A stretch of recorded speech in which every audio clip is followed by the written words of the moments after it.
My cousin works for the city of Amsterdam. He had to handle a formal complaint from an American tourist who had rented a bicycle. The tourist demanded a refund and compensation for emotional distress because he claimed the city's bike lanes were dangerously chaotic and lacked a proper American style organizational system. He included a hand-drawn diagram of how the city should implement traffic lights, stop signs, and dedicated turning lanes for all bicycle intersections. Dialogue overheard on the train in Switzerland. American 1, this is amazing. The train was exactly on time.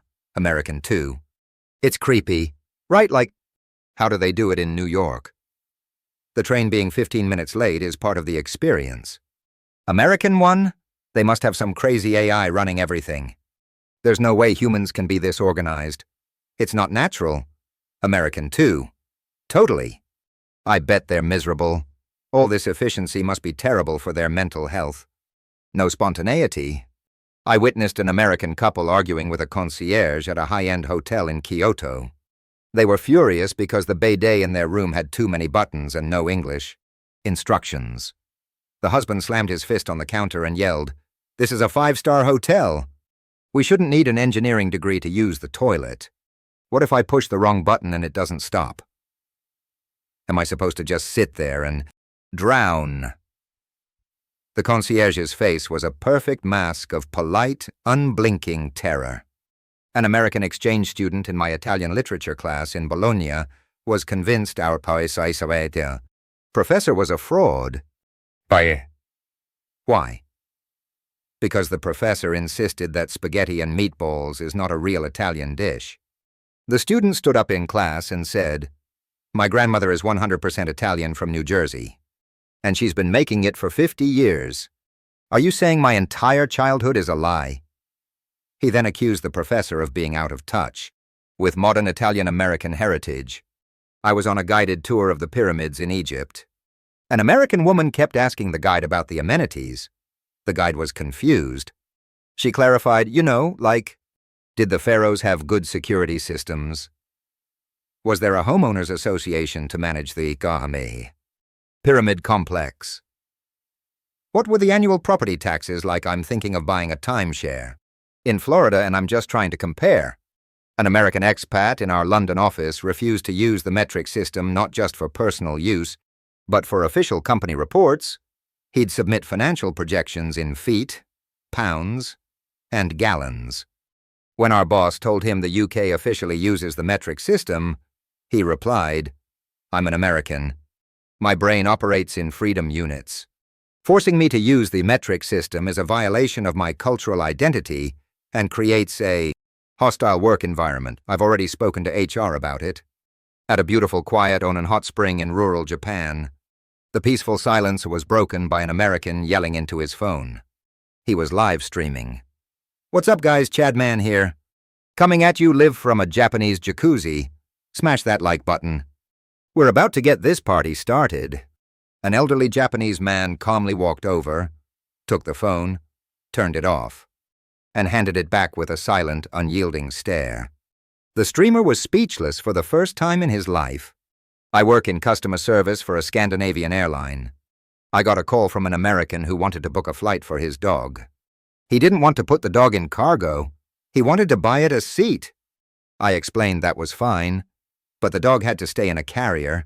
He exploded. "What's the point of buying a seat if he can't sit in it? He's a certified emotional support animal. He needs to see the clouds to stay calm. This is discrimination. I will be contacting my lawyer." An American tourist in a market in Seoul, South Korea, tried to haggle with an older lady selling kimchi. He'd clearly watched a YouTube video about it. He offered her half the price. She refused. He then said, "Okay, final offer. I'll pay your price, but you have to take a selfie with me for my blog." The woman just took his money, gave him the kimchi, and turned to the next customer without a word, leaving him standing there, phone in hand. My friend is a chef in a Michelin-starred restaurant in Lyon, France. A wealthy American couple came in and tried to custom-yield their meal from the tasting menu. "Okay, so I want the appetizer from menu A. But can you replace the foyer with avocado? And for the main, I'll take the fish from menu B. But I want it deep-fried Nashville hot style. And can you make sure all the sauces are on the side? I have a sensitive palate. The chef almost walked out. I was at a historical site in Athens, Greece. An American was complaining to his family. I just don't get it. All these old rocks. We have rocks in Arizona, bigger ones. At least we have the Grand Canyon. It's natural. This just looks like a construction site that they gave up on halfway through. Very poor project management. An American manager at my tech company in India tried to introduce casual Fridays. He showed up in shorts and a Hawaiian shirt. The entire office, where the dress code is quite formal, just stared at him in stunned silence. He tried to encourage them, saying, "Come on, people, loosen up." My colleague Priya leaned over and whispered to me, "Does he not realize we have a major client meeting with the government sector at 400 p.m.? Overheard at a cafe in Vienna, Austria, famous for its classical music history, American teenager. Mom, this is so boring. Can we go mother Honey, be respectful. Mozart used to come here. Teenager. Who? Oh, the guy from that movie. Was he like a big deal? Did he have a lot of followers on TikTok? A young American backpacker in Peru was telling a group of us how he was truly connecting with the local culture. He then explained that his method was to find the nearest McDonald's in every city and order a signature local item like the McPolo to understand the nation's soul through the lens of a global brand. He was completely serious. I work at a university in the UK. An American student tried to get out of a failing grade for plagiarism by arguing it was collaborative content creation. He told the academic board in the influencer world, "We call this remixing." I wasn't stealing the author's ideas. I was amplifying their voice to a new audience. It's a tribute. He should be thanking me for the exposure. An American tourist at the Vatican asked the Swiss guard, "Is your uniform Gucci? It's very extra."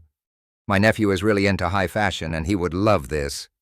"Do you guys sell replicas in the gift shop? I need one for his birthday." He totally slayin' this at his prom. The guard's face did not move a single muscle. My sister, a doctor in a Swedish hospital, had an American patient who demanded to see an itemized bill before a minor procedure. She tried to explain that the healthcare system is public and there wouldn't be a bill. The American got very suspicious and said, "Nothing is free." "What's the catch?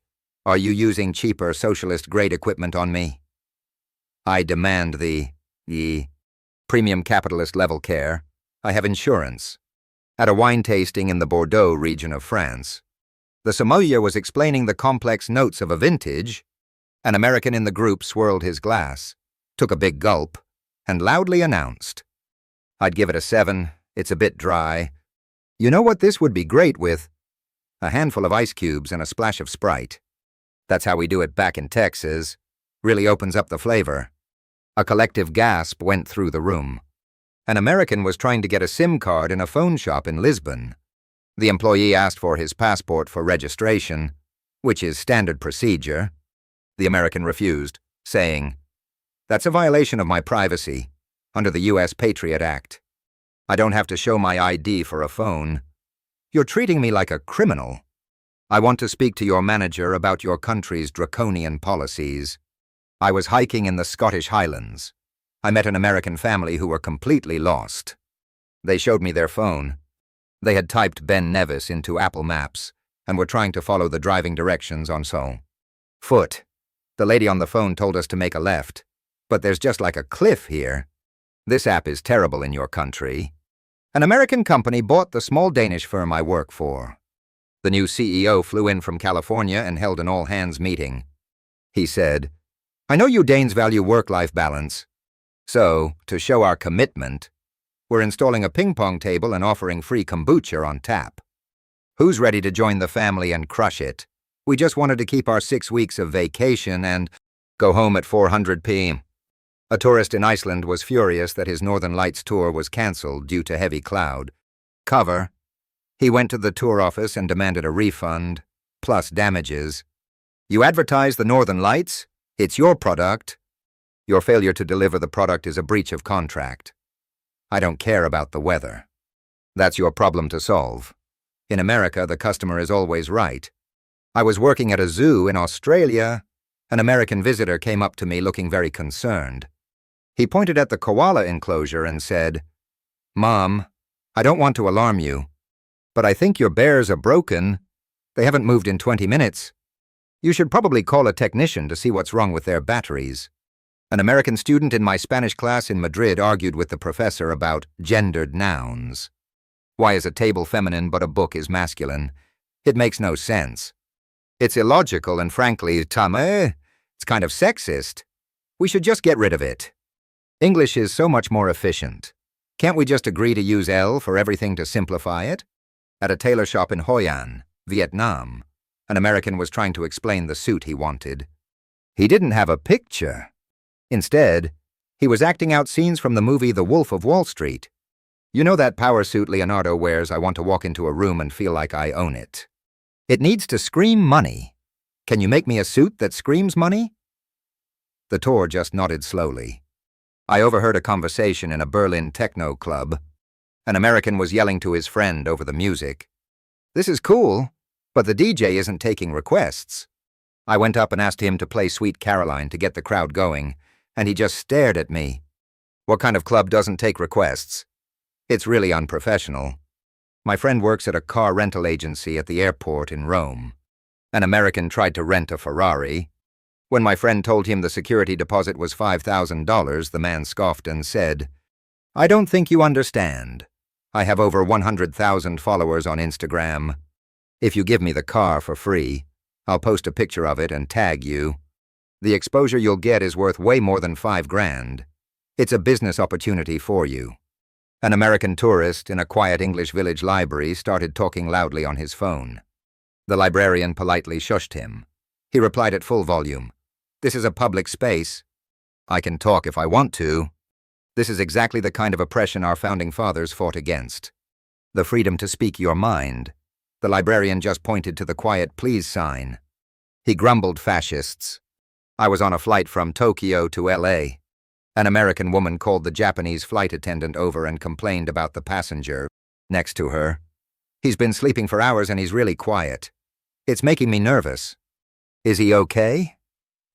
In America, people are more interactive. It's just weird. "Can you check if he's breathing?" An American family at a beach resort in Mexico was complaining to the manager that the ocean was too salty. The mother said, "We can't even open our eyes underwater." At the water park in Orlando, the water is fresh. "Can't you guys do something about the salt level? It's really ruining the kids' experience." A young American tried to pay for a croissant in a Parisian boulangerie with Venmo. The old baker just stared at the phone he was waving in his face. The American said, "It's an app, for